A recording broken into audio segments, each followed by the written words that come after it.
Bonjour et bienvenue. Introduction un petit peu trop punchy peut-être pour le sujet, un peu trop heureuse pour le sujet, puisque aujourd'hui on part sur un concert néo-nazi en France en 2025. Et oui.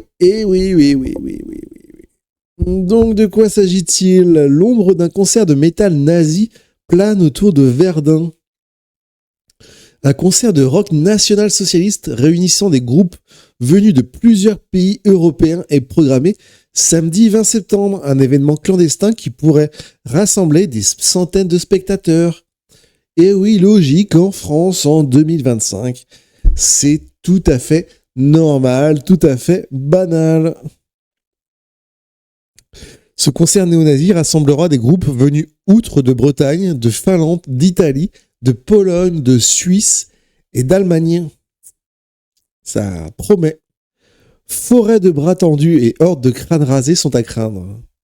La mouvance dit NSBM pour National Socialist Black Metal. Oh, c'est socialiste, c'est de gauche.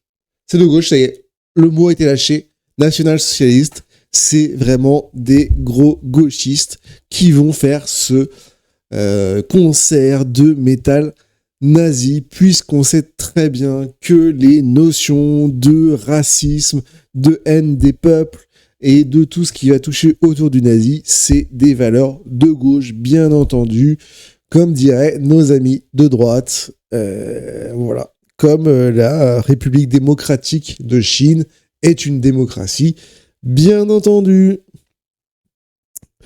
Du hard rock nazi organise un concert clandestin samedi 20 septembre dans les alentours de Verdun, rassemblant des groupes venus outre de Bretagne, de Finlande, d'Italie, de Pologne, de Suisse, d'Allemagne. Un événement d'envergure qui était censé rester secret. L'information ne circulant a pu constater Libé que dans les cercles confidentiels de l'extrême droite la plus radicale. Ah bah alors, on était sur du socialisme. Et maintenant, ça ne se diffuse que dans les cercles confidentiels de l'extrême droite la plus radicale. C'est étonnant. Ce n'est pas une première dans le Grand Est français, rappelle un dossier très complet sur ce concert que viennent de publier les antifascistes locaux sur le média participatif de lutte Manif Est. C'est étrange, les groupes antifascistes sont contre du socialisme. C'est très étrange. Tout se mélange, on dirait. Non mais vraiment cet argument de national-socialiste pour dire que les nazis c'est de gauche, c'est vraiment l'un des arguments les plus éclatés. Plusieurs centaines de spectateurs sont attendus. Le black metal Blitzkrieg V2 a été annoncé à la fin du printemps sur un obscur blog allemand dont le nom fait référence à la Waffen-SS, évidemment. Le message révélait que le concert se tiendrait dans le nord-est de la France, ainsi que sa date et un visuel présentant les 6 groupes à l'affiche. 2 consignes importantes étaient données. Les téléphones seront interdits sur place, tout comme l'est la publication d'images ou toute autre annonce de l'événement sur les réseaux sociaux. Bien entendu, on ne veut pas que les images de bras tendus, de symboles néo-nazis, etc. soient diffusées sur les réseaux. C'est étonnant. Et c'est la même chose qu'on a pu voir également sur la manifestation C9M, C9M tout à fait, sur la vidéo de Louise Maurice, l'animatrice de la matinale de Frontières, qui a un fiancé qui est très passionné par toutes ces thématiques, qui côtoie beaucoup tous ces groupes, et ils sont allés ensemble à un petit mariage des organisateurs de cette manifestation néo-nazie à Paris. Vous pourrez retrouver la vidéo en haut pour aller voir ce magnifique personnage qu'est Louise Maurice. Pour pouvoir y accéder, les participants doivent s'inscrire à l'avance via une adresse mail anonyme qui délivre les seuls billets disponibles en pré-vente. Tarif 40€. C'est pas cher pour un petit concert de 6 groupes. Précaution supplémentaire, le jour J, un premier point de rendez-vous, par exemple une aire d'autoroute, est habituellement communiqué au dernier moment par les organisateurs. Une manœuvre qui sert à filtrer d'éventuels intrus et à brouiller les pistes vis-à-vis des autorités. Arrivés là, les détenteurs d'un billet doivent se présenter à une équipe de cerbères qui, seuls, les mettront au courant du véritable lieu du concert. C'est vraiment une organisation secrète avec toute une organisation pour cacher ça et pour pas qu'on soit embêté par les mauvais censeurs, par les fascistes qui veulent interdire la liberté d'expression d'un petit concert néo-nazi en France en 2025. Tout est prévu pour éviter les images gênantes et prévenir une interdiction de la sauterie. En 2024, un événement similaire, le Call of Terror, révélé par Libé, avait été interdit par les autorités. Finalement localisé en Isère, le concert avait néanmoins bien eu lieu, car l'organisateur avait refusé de respecter les termes de l'arrêté d'interdiction, signifié par les gendarmes. C'est des méchants racailles, ils ne respectent pas la police, ils ne respectent pas la justice. C'est vraiment des racailles. Les têtes d'affiche se définissent nationaux socialistes. Encore une fois, la gauche nous fait chier, nous ramène ces valeurs d'intolérance, de racisme, de violence. Dans leur enquête, les antifascistes locaux publient par ailleurs de nombreuses photos prises à l'intérieur de ce genre de concert, en France comme ailleurs ces dernières années. Ah bah, décidément, c'est redondant comme blague, hein, mais les antifascistes, qui sont clairement classés par les gens de droite comme des organisations d'extrême gauche, sont contre les socialistes. C'est intéressant. En 2023, Libé avait pu consulter des images d'un rassemblement de ce type en Savoie, où, tout au long du tour de chant, des skinheads avaient pogoté en multipliant les saluts hitlériens. Oui, alors, je pense que les journalistes de Libé ne sont pas à la page, mais depuis Elon Musk, on n'appelle plus ça comme ça, on appelle ça des saluts romains, en fait. Des saluts romains, puisque c'est le nouvelle terminologie qui est un peu plus acceptable pour les gens, voire même on appelle ça des saluts au drapeau américain ou des saluts à la foule. Faut se mettre à la page. Même chose en décembre 2024 au Mans, où un concert du groupe de rock d'extrême droite Franc-Tireur Patriote, qui se produit parfois pour les anti-IVG de la Marche pour la vie, avait été l'occasion pour les spectateurs de tendre le bras. On tend le bras, comme quand vous voulez saluer quelqu'un, vous tendez le bras pour lui serrer la main, pour l'attraper par l'épaule, etc. Il ne faut pas voir le mal partout, en effet. Et on voit bien que les valeurs anti-IVG, le patriote, c'est vraiment des valeurs de gauche. On revient au national-socialisme, bien sûr. Un coup d'œil du côté des groupes censés se produire samedi 20 septembre suffit à expliquer la prudence des organisateurs. Les têtes d'affiche, Northglans d'Allemagne et Gottmund de Finlande se définissent tous deux comme nationaux socialistes, encore une fois, et le proclament dans leur texte, quand bien même nous n'avons pu déterminer si les Finlandais joueront des morceaux de leur album Xenophobic Ejaculation.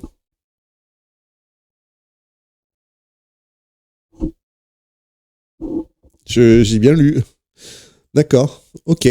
Ou celui intitulé Appetite for Holocaust. Ok. Dont la pochette représente des boîtes de Zyklon B, le gaz utilisé par les nazis dans les chambres à gaz. Ok. Donc là, les grands défendeurs de la liberté d'expression me diront mais c'est des chansons, ça veut pas forcément dire que c'est pris au premier degré, que c'est une interprétation artistique, etc. Que, en fait, c'est des gens très bien, patati patata. Sauf que cet argument, il tient quand même beaucoup moins quand dans ton public, c'est des gens qui tendent le bras. Quand t'es dans une sorte de festival où t'as 6 autres groupes qui jouent des musiques pareilles sur les mêmes thèmes, que dans les spectateurs, tu vas retrouver des symboles, des tatouages, etc., néo-nazis, c'est un argument qui tient un peu moins bien, je suppose. Mais les titres, je m'en remets pas, quoi. Xenophobic Ejaculation, Appetite for Holocaust. C'est vraiment une dinguerie de se dire, d'écrire des chansons comme ça, quoi. Vu le public attendu, il est toutefois probable qu'ils interprètent leur hit Der Stürmer du nom d'un hebdomadaire nazi. Alors, encore une fois, pour la liberté d'expression, oui, c'est des chansons pour symboliser des trucs, etc. C'est pas leur idéologie. Bah, on enchaîne quand même les coïncidences, quoi. Ou les obsessions. Qui devraient faire fureur, très mauvais jeu de mots, dans la salle, et notamment ce passage Truth, Fire and Smoke. Est-ce que vous voyez? Truth, Fire and Smoke, Bloodshed and Mud, Always March Forward. Schmeiser in hand, he had dismissed the fear of death. Shooting Heil Hitler will leave his last breath. Oh yeah, English people. I speak English because Kevin, non c'est pas Kevin, Kevin is in the kitchen. Oh yeah. Traduction: à travers le feu et la fumée, le sang et la boue, il marche toujours en avant. Schmeiser, surnom du fusil mitrailleur allemand iconique de la Seconde Guerre mondiale, à la main. Il avait chassé la peur de la mort. Le cri Heil Hitler sera son dernier souffle.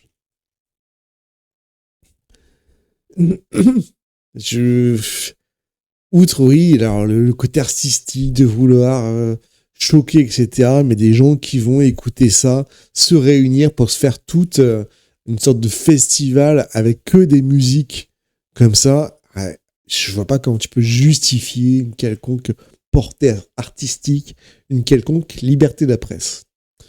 L'événement risque d'être interdit. Les autres formations musicales font également assaut d'apologie du Troisième Reich et d'antisémitisme. À l'exception peut-être du seul groupe français à se produire ce 20 septembre, Port Mariarche, nom tiré du panthéon celtique, des Finistériens apparus vers 2020 qui se produisent en breton. Un de leurs titres, Kevren 18, Kevren pour groupe de combat, toujours l'idéologie celtique, du combat, etc., semblant néanmoins être une référence à Combat 18, branche armée du groupe néo-nazi, britannique Blood and Honor, interdit en France et dans de nombreux pays. Si Libé a pu constater que son leader sur son compte Facebook a déjà partagé l'image d'un soleil noir, symbole du mysticisme nazi, Mediapart souligne de son côté qu'il a été condamné en 2009 à 4 ans de prison, dont 30 mois avec sursis, pour la dégradation et la destruction d'une dizaine d'édifices religieux en Bretagne. Destruction d'une dizaine d'édifices religieux en Bretagne.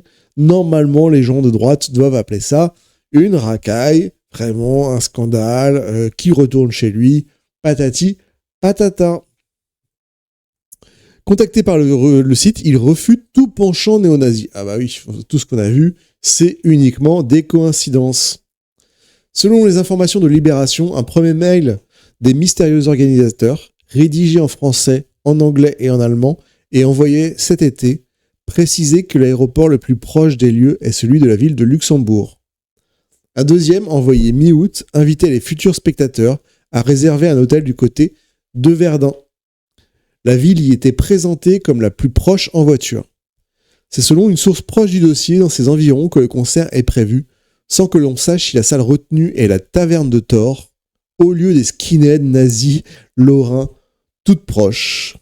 Encore une coïncidence, hein. Je me fais l'avocat, c'est malheureusement un lieu des skinheads nazis dans lequel on va avoir des groupes qui chantent des chansons néo-nazis, qui vont être vus par des gens qui lèvent le bras et qui ont des symboles néo-nazis. Tout ça n'est que des coïncidences. La personne là, contactée par le site, il réfute tout penchant néo-nazi, bien entendu. Au lieu des skinheads nazis lorrains tout proches, ou une salle des fêtes de village réservée sous un prétexte, comme il est de mise dans la mouvance. Enfin, un troisième mail a été envoyé récemment pour démentir une rumeur sur l'annulation du groupe Godsmoon. Tout est donc fait pour à la fois permettre à un maximum de spectateurs de préparer leur concert, tout en préservant la clandestinité d'un événement dont les organisateurs savent qu'il risque d'être interdit. Un concert identique prévu en février 2023 dans les Vosges avait par exemple été interdit par les autorités à la demande de Gérard Darmanin, alors ministre de l'Intérieur. Contacté, la préfecture de la Meuse n'a pas donné suite à nos sollicitations. Vous vous rendez compte quand même qu'en 2025, on a de plus en plus souvent ce type d'information, ce type de sujet. Comme je vous ai dit tout à l'heure, on a fait une vidéo quand même sur Louise Maurice de Frontières, qui fait la matinale de Frontières. Toute une vidéo où on parle de la folle collection de son fiancé pour des objets néo-nazis, de l'époque nazie. Donc son intérieur est décoré comme ça. Tu te lèves le matin, tu prends un café, t'as ton petit moment coquin avec ta copine, t'es devant ça, etc. Mais ça c'est le moins pire, parce qu'il a aussi tous ses liens avec forcément tous les pires groupes en France. On le montre, il a participé à des actions. Il connaît très bien l'organisateur de la marche C9M, où là on a vu aussi dans la vidéo tous les groupes d'Europe néo-nazis avec les symboles, les tatouages, etc., qui sont venus, les tambours jeunesse hitlérienne qui sont venus défiler à Paris en 2025. Et un mois après, notre ami de Frontières avec son fiancé était présent à ce mariage. Mariage qui était entre celui qui était à la tête de cette manifestation et une animatrice de Radio Courtoisie. Et tous ces gens-là n'ont aucun problème. Je veux dire, l'information est passée comme une lettre à la poste, elle continue à faire ses matinales à Frontières, on ne reproche pas ça à Frontières. Chez Radio Courtoisie, le fait qu'une de leurs animatrices soit mariée à une des personnes à la tête de la manifestation C9M néo-nazi à Paris, ça ne choque personne et l'antenne est ouverte, etc.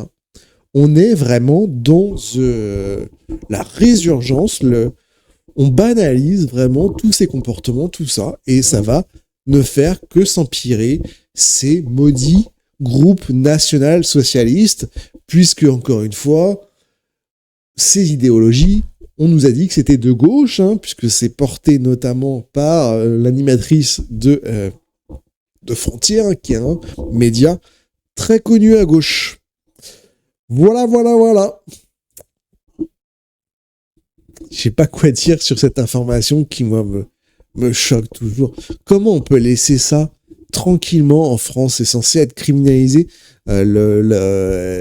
comment dire, tout ce qui est autour du nazisme, de ces idéologies-là, et on laisse ça tranquillement se développer de plus en plus en première ligne, puisque là, on dit que ça reste clandestin, que c'est caché, etc., que ça va être potentiellement interdit.